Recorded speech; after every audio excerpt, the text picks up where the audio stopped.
I am so honored to be here right now. This woman is awesome. She is a mother, she is a friend, she is an entrepreneur, which she has, yes, co founded an incredible company called Masterful Manifestors, which you can for sure go look that one up. I am a part of that as well. And this lovely lady, another important thing that we're going to be talking about today is not all of those wonderful aspects of who you are, which I love and appreciate, but I am here to hear a little bit more about your personal journey. And thank you so much for being willing to come on and share with us. So, Miss Melanie, would you please share with us a little bit about your history as a woman and your relationship with food and yourself and the different things that have changed along the way? Absolutely. First of all, I am so honored to be here, and this is going into a deep dive into me. A lot of these things that you talk about are very personal, and a lot of it I keep hidden. And but with you, I feel so comfortable, and I know that it's so important to address. So that's why when you asked me, I felt very honored and excited to dig down and share some of the things that I have experienced my whole life. Mm, As far as with food, my relationship to food, well, really, like the body image part of it, I think is just so huge, and it always has been. But it's really been like that elephant in the room. Like I've tried to avoid it, tried to ignore it, and have been very successful most of my life. Um, I remember I forget which video I heard you talking on, and it was just several different times you've mentioned about your first memory of going on a diet, or having a conscious awareness of a body image thing. And every time I hear that, it always jumps back. I remember being 12 years old. I don't know why I knew I was 12, but it was middle school, and I remember sitting in I was sitting in the library. We were watching some presentation, and I just looked down. I'm seated in a chair, mhm, and I looked down, and all I remember is thinking about how fat my thighs looked. mhm, And that was really like the first time I really, really remember feeling unattractive and that my body wasn't good enough. And I've always had a very strong aversion to my legs, and looking into it, I think it goes back to that moment where I was sitting down in a chair. Whose legs, don't touch when they're sitting in a chair, and it's just seeing that, and I still get the feels of that moment of feeling, not good enough, or, what am I going to do about this kind of mindset at 12. And so that's kind of what I remember from back then. Um, Throughout my life, I've fluctuated in weight depending on activity levels. I've always been a very active person.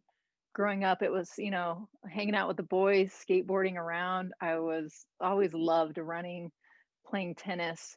High school is always about sports. I remember getting up early before school, going for bike rides. Competition was really big, sports and that kind of thing. But even with that, I would fluctuate with weight, and that at times was hard to deal with. So yeah, there's a lot of connection with body image, eating, because especially in sports, you need to fuel your body. You need that energy. You need to be able to push through and move on and eating the right foods. That helps sustain those long bouts or high in carbs. And a lot of times you felt like you're really retaining a lot, but it really helped, push through some of those really strenuous sports. So there's that balance there of, am I going to look good? Am I going to be pretty enough in high school? Or am I going to be able to get the job done? And it was mhm, oftentimes looked at as a this or that type mindset. mhm, So yeah, as far um, as I've gotten older, in high school I was able to deal with it. Middle school, one of the things I do remember going back to the whole thighs. I remember never wearing shorts in middle school. And I grew up in California, Southern California, and I would not wear shorts. Like I it was didn't wear just not a shorts until I was thing. in my mid 30s. And I Seriously. would around the house and stuff like that. Like it's so like your mind just absolutely controls your Mm. behavior. It's so Yeah. intense, Yeah. so and it was so much so that, a lot of times we think certain things and we know that we don't wear shorts, but other people don't really notice. But I wore a pair of shorts like once at the end. It was like toward graduation, like it was a free dress day or whatever it was that we were doing, and I actually wore shorts. They were longer shorts, and I was just like, okay, all right, I'll try this.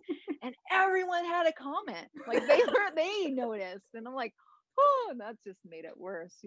So um Totally. uh, Don't look at me. Just leave me alone. yeah, yeah, it's Yeah. weird. It's really weird how that works. But that was middle school. High school was a little bit different. I got into sports, so you wear the shorts for soccer, and I don't remember, but it just, I always felt my legs were chunky. I always Mhm. felt I had a big butt. It's really weird. Like I'm really slender up top a lot of times, and then when I gain my weight, it's always right there. So, there's a lot of focus and attention and body hating, body shaming in my mind around those particular areas.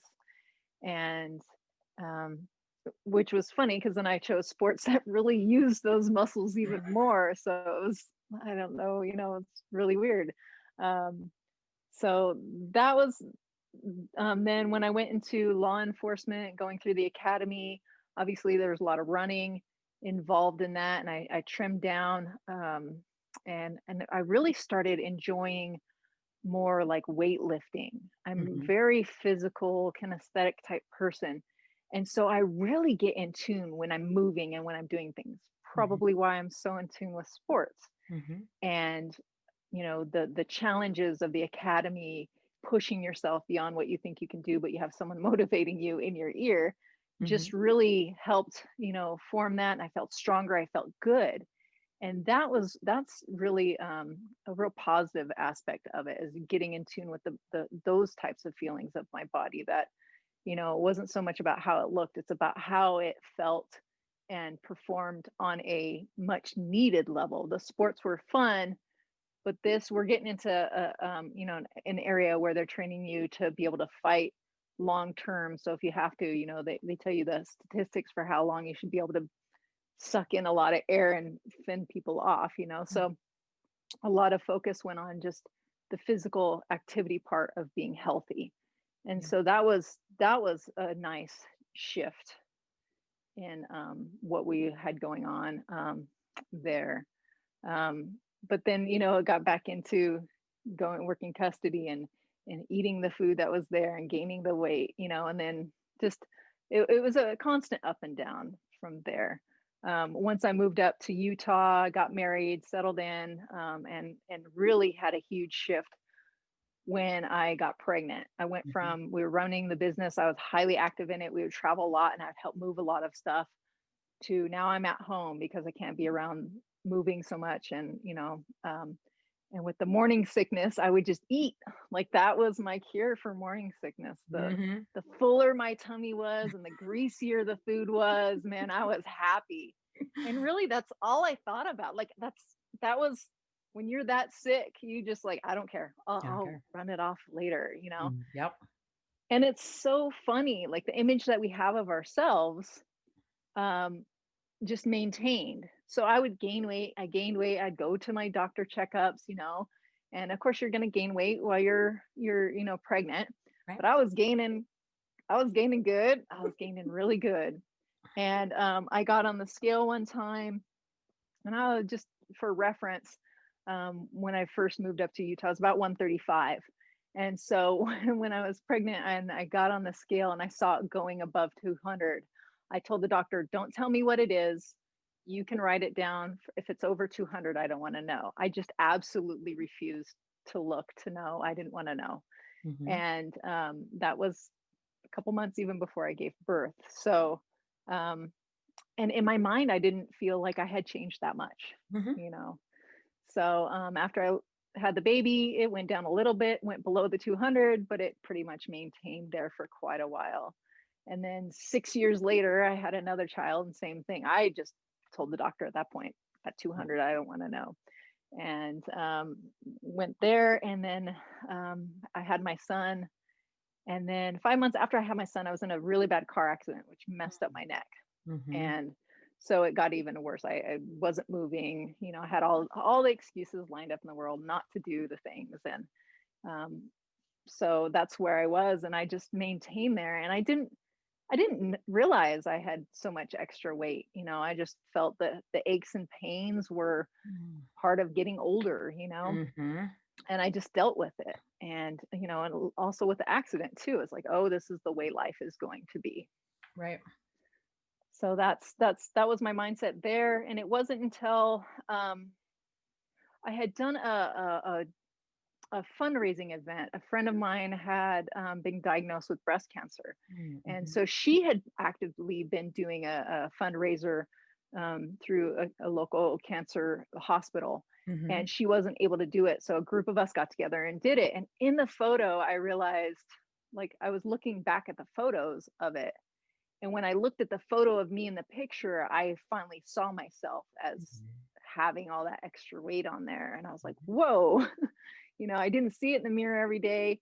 It didn't reflect to me as much in my face. And it was just kind of, and even that, it was interesting, but it didn't do anything to get me to do anything. You know, at that point, I was much more stuck in a very different mindset. I was depressed a lot of the times and dealing with anxiety, and had a whole lot of other things I wasn't dealing with at the time.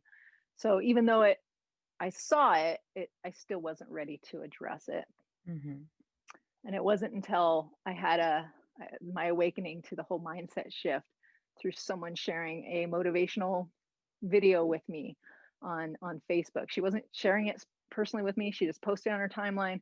I watched it, mostly listened to it, and as soon as I listened to it, like something opened up in me that I hadn't felt in many years. And so that was the beginning of the shift. I knew I had to start listening to that. And then with that, instantly, like, it was like, move. Something just told me to move. And I Mm-hmm. started moving, and I started moving. And with that movement, with the positive reinforcement of the positive self-talk that I finally had going into my mind, I was able to shed the excuses. You know, I had the excuses of, I'm a mom, I have to be here if my kid wakes up in the middle of the night. You know, I can't ask for help. I'll get yelled at if I'm not doing my duties. And these were all things I was telling myself based on small little assumptions. Mm-hmm. And so with that movement, I'm like, no, this is a priority. I need to keep moving. I need to keep moving. You know, I started doing more things. I started going out for walks. I started asking for help. Hey, I need to do this. Can you watch the kids? Mm-hmm. Wow, what a concept. You know what I mean? So that was the shift, and that's where everything started to change for me, and I ended up dropping weight like ridiculously fast. But it was with the mindset shift Mm-hmm. was the way I was able to do it. And it was because I was just releasing so many different things, so many stories that I'd held on to for so long. Mm-hmm. They started going, and you know, my life changed. A lot of things um, left my life, and and you know, that's what happens. It's you need to change. You need to see yourself in a different light. You need to tap into what is important to you. um, I started realizing, you know, I was also being faced with pre-diabetes. I was working in the local jail up here, and I had a before um, you know, I had the shift. I had some trustees out there. Those are prisoners that are there, but they're doing like extra cleanup duties. And I was out there watching them, and I started that feeling. I don't know if anyone's ever passed out before, but that feeling you get right before, that rush, that sweaty, the heart just pounding. And I had that happen while I was out alone with prisoners on the floor. And I knew I had to get to a local station like around the corner. So I went in there, and there was a fellow officer there, and I told him, I'm like, I think I'm about to pass out. You know, it was like Mm-hmm. pretty crazy. And we had a nurse there down the hall. So I was able to walk down there, and, you know, so just the mindset of, I'm good, I can handle this. Instead of having the nurse come to me, I'm like, okay, watch me down the hall. If I fall down, then call, call for help.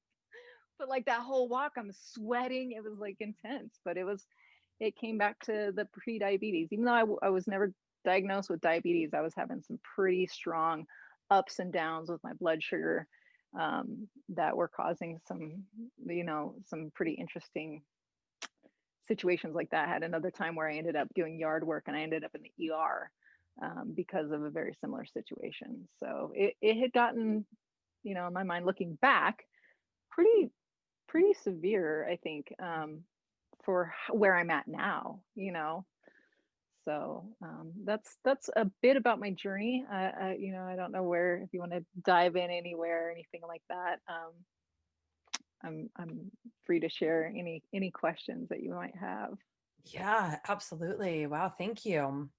It's definitely some, pieces of you that are new to me. I think I knew maybe a little bit of that, but it's really nice to, and so thank you. I mean, that's one of the things that is so healing for us as individual humans is to kind of speak and share our experience. And it also is Mhm. like one of the scariest, most vulnerable things to do is to talk about how we have fallen short, if you will, of our own ideal and where we've Mhm. kind of, lost our way and stumbled and what were some of the contributing factors, some internal, which you acknowledge, and oh my goodness, I need some help, and some external, right?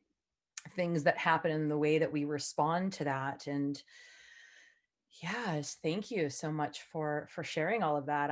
It's so cool. Like when you kind of, we're sharing all of that, and then you said, and it's so different from where I'm at now. And then there was like this glow that happened across your whole face and your whole being, where like the reality, and that's like one of the reasons why it's again so good and so healing. One, so that we can look back and really realize how far we've come, because just like you said, on the day to day, we're doing stuff and like we could put in all the effort, but it's like, is whatever vegetables good for you or salad. Like, yeah, but like one salad doesn't, No. transform your entire body or relationship with food. But like, you still on the day to day got to do the little things, the asking for the help, the accepting the help, the moving your body to whatever you can do that day, like what you actually put in, how you process stuff, the emotional, mental stuff, like all of these little things that don't seem to make a difference from day to day, Mhm. make a big difference over time. And so, yeah, it's good. It's good. It's Well, and really what's so amazing about like your community and just knowing you and knowing, your story that you've shared, and every time you share, I connect with something. Like it's like, mm, oh, and it's like, oh, that wasn't just me. And hearing the stories, I'm not as active in the group as I would like to be, but I do check in and I do hear the stories and I see comments. And I one of the things that like has opened my eyes to understanding some of the things that went on in my past and really helped me, because this isn't something that's like, okay, I'm good, I'm done, I'm good for the rest of my life. No, I've shared with you binges. I'll share with you a binge I went on last night eating Halloween candy. It's a real thing and it's there. And knowing like when I grew up, when I was growing up, like sweets and sugars, and those were a very big part of my life, my childhood. I remember, and it a lot of times it was associated with the good times. mhm. When I was really, really young, there were some interesting things that went on later in life when it got a little bit more stable, probably between 7 and 12, somewhere in there. Um, there was some good food coming in, and it was oftentimes that was when my mom was working. So for breakfast, it'd be a great start, microwave breakfast, and that was delicious. You pour a bunch of ketchup on there, and you had food and it felt good, but it wasn't the most nutritious. Sunday morning, you wake up and there's a pretty pink box sitting on the thing. There were no rules. If it was sitting there, you can. I was me, and my brother, and there was a dozen donuts there. Make sure Dad has one, and it's good. And so that you associate it with the good times. Mhm. It feels good. Um, I still have a very strong association with that. Um, and I didn't know that Sunday breakfast shouldn't be 3 or 4 donuts. It didn't seem out of the ordinary until you talk and you share stories with other people and you realize, yeah, that's probably not the healthiest Mm. way to grow up. So But yeah, that's still something where, you're feeling low, you're feeling down. That's where one of my triggers is to go, that comfort food. Um, and so now learning the triggers and trying to avoid those triggers, and reach out to a community of support when it's needed is really important. So um, and it's a good indicator. I know when I'm eating more, okay, what do I need to check in with? What's going on? What am I avoiding? That's a big one. Um, you know, um, it's a little embarrassing, but being fully transparent, I notice like when I start dating someone or in relationships, my weight will fluctuate. And I know it has a lot to do with, okay, how am I feeling in this relationship? How close do I want to be with this person in a relationship? Am I trying to shove someone away Mhm. by consuming more food, by putting on weight? It's really interesting on how that dynamic fits in there. So yeah, it's the more I learn, the better it is, but it's an ongoing process and it requires help. Definitely. Oh, amen, girl. And you are not alone on that one either. Like That's that dating what thing, I've I was like, heard. oh my God, totally. Like at first, like you don't even really want to eat, or like this is my experience, right? You don't even really want to eat. It's super easy to drop 10 pounds like in 5 minutes. You're just like la la la. And then as it kind of progresses, it gets a little bit more serious. Like I either go to oh my god, I'm super comfortable, it doesn't matter, so like fun eat, you know what I mean?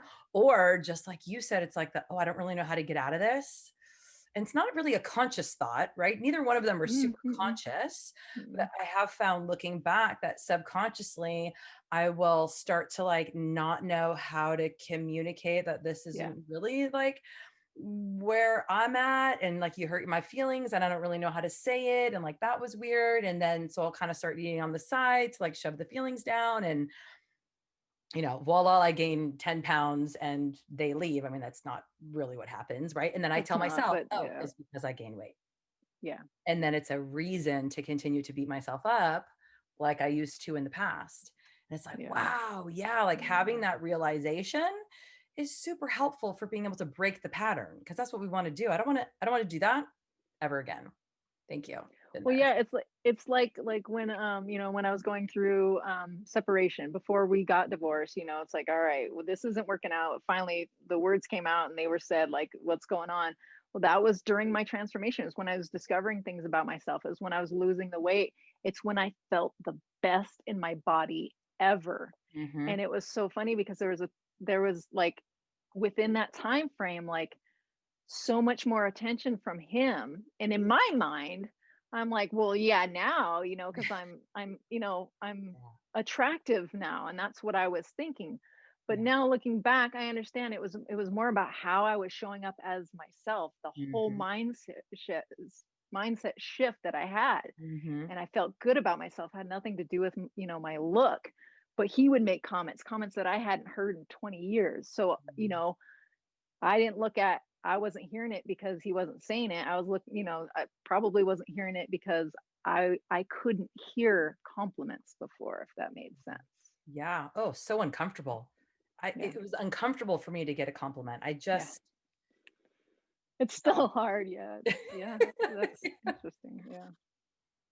Cool. So we do have another little reset coming up in a couple of weeks. And I know that you did, I think one of our original challenges where we kind of get together and we do cooking shows and we do daily check-ins with each other. And we do daily workout and movement sessions. And we really just support each other for days in a row consistently. And you did one of those. So maybe you just share with the ladies a little bit about what your experience with that was.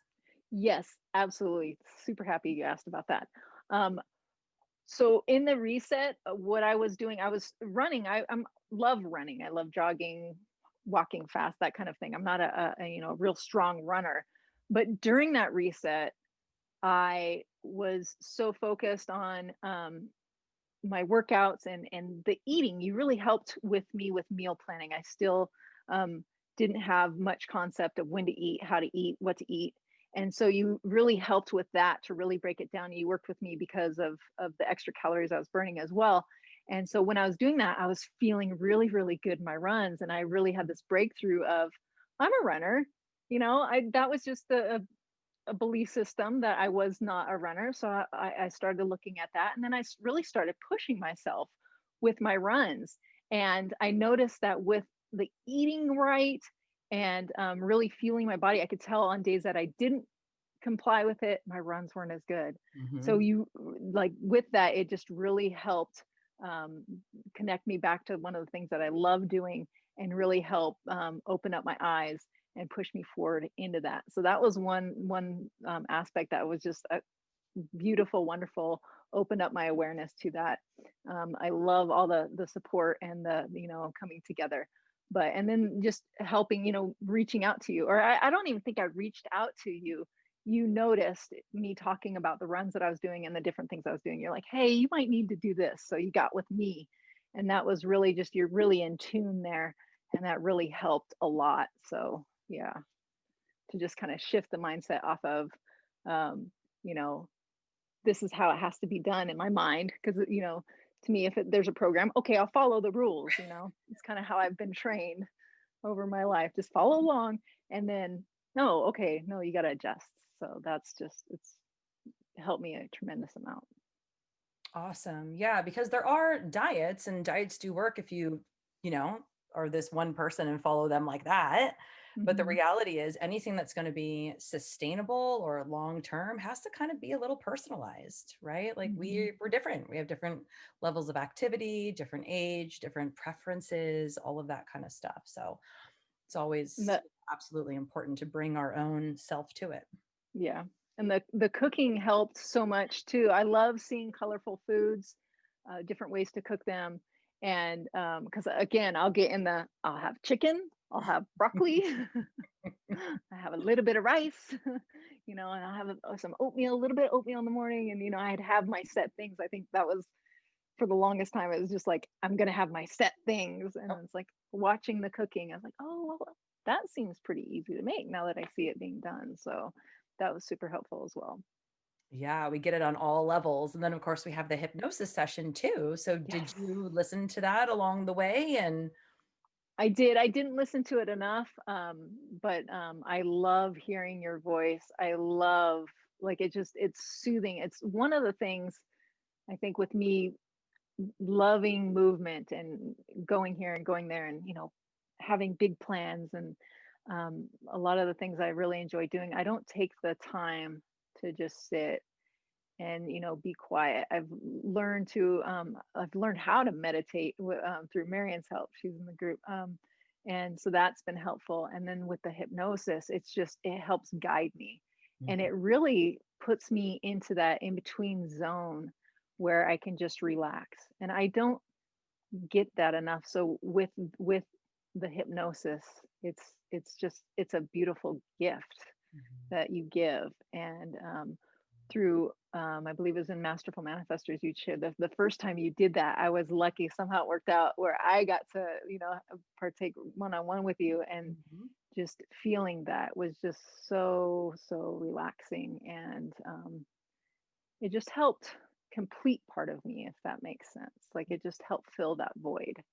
And so that's what the hypnosis does for me, and it's very powerful. Hmm. Wow. What a great little journey that you've been on. Mm. And now it's like, just the day to day, piecing it all together. I hope that you'll jump in and join our little reset that we're going to be doing during the week of Thanksgiving. Cause you know what? Ooh. Gosh darn it. Right? I know.